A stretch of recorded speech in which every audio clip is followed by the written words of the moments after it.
everybody, this is the Wikstrand. So when it comes to the first Harry Palmer movie and when it was going to get its United States distribution, they ran into some problems. Because since Harry wears glasses and he's a very accomplished cook, well, that's a little sketchy, the producers thought. And is this because Harry Palmer is gay?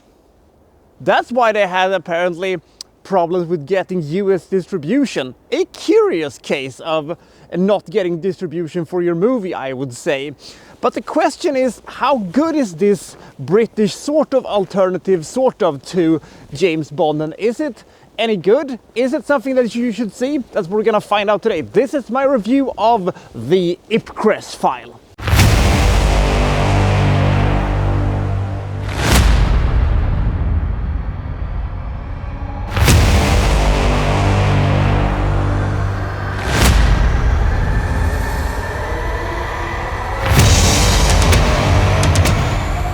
A famous British scientist has been kidnapped and members of the security detail has been killed as he was apprehended. Now, this comes at the back of a lot of scientists that has gone missing over time. We don't know who has done this, and the intelligence branch in the United Kingdom suspects that there is somebody in their own ranks who might be responsible for this, and they also need to replace the guard who was killed when the latest kidnapping happened. The replacement is Harry Palmer, who is going to try to figure out who is kidnapping these scientists and why.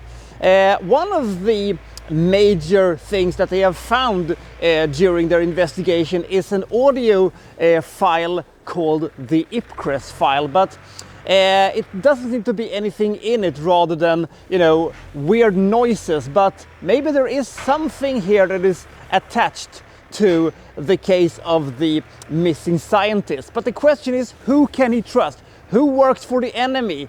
And who actually is on his side, because somebody is cleaning up and trying to cover their tracks. Will they be successful in this, and will the scientists be recovered, and who is kidnapping them and why? That is essentially what the Ipcress File is. Now, if you compare this to the James Bond films, it is pretty easy to see the difference between them. Harry Palmer wears glasses, James Bond does not.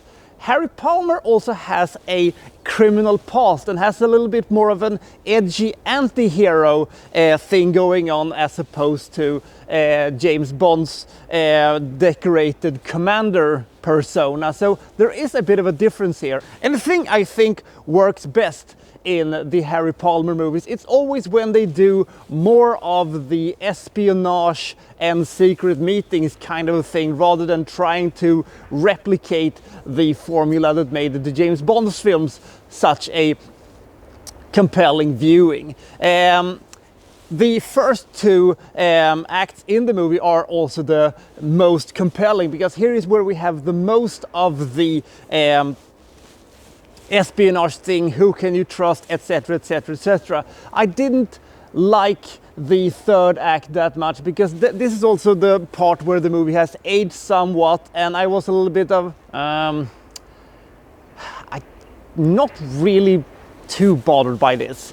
It's not a bad movie. I like this movie. Michael Caine is very good in this movie, but I just wish that he had, some better dance partners than what he has. This is essentially a Michael Caine one-man show, but you could do worse, because Michael Caine is very good in this movie. I like Harry Palmer as a character, and I like the laid-back, cool vibe that this movie has. Maybe they got a little too fond of the vibe and the coolness that this movie oozes, and in the end the movie seemed to be a little bit too fond of its own atmosphere. But yeah, I don't know. If you're going to see a better Michael Caine thriller from this period, I would advise you to see The Black Windmill that came about a decade later, or even better actually, The Jigsaw Man from the early 1980s. It's an exceptionally good spy thriller with Laurence Olivier, a very underrated movie indeed. This one is good, and out of the three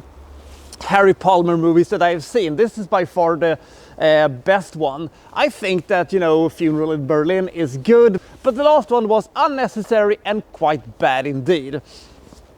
But this is a cool, laid-back and stylish British spy thriller who I think for the right audience can be quite compelling viewing, even though that sometimes you can see that they are struggling a little bit with the sort of lower budget that they have, despite, you know, having Harry Saltzman, who was one of the Bond producers, on as you know, the producer, and Ken Adams, who was the production designer for many of the Bond movies, also here trying to make this kind of feel like a Bond movie almost.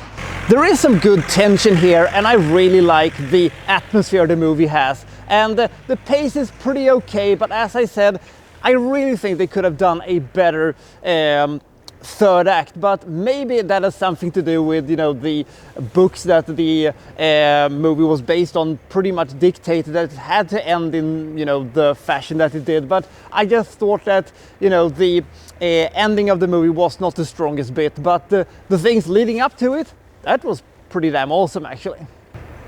So the Ipcress File is a movie that has a lot going on for itself. A good leading man, a cool atmosphere, has some pretty nice and pretty good tension to itself. The third act, which is a little dodgy, is a little damning to the rest of the movie, but I will still give the Ipcress File 57 points. I think this is a cool, stylish and well-played British thriller, and you could do worse.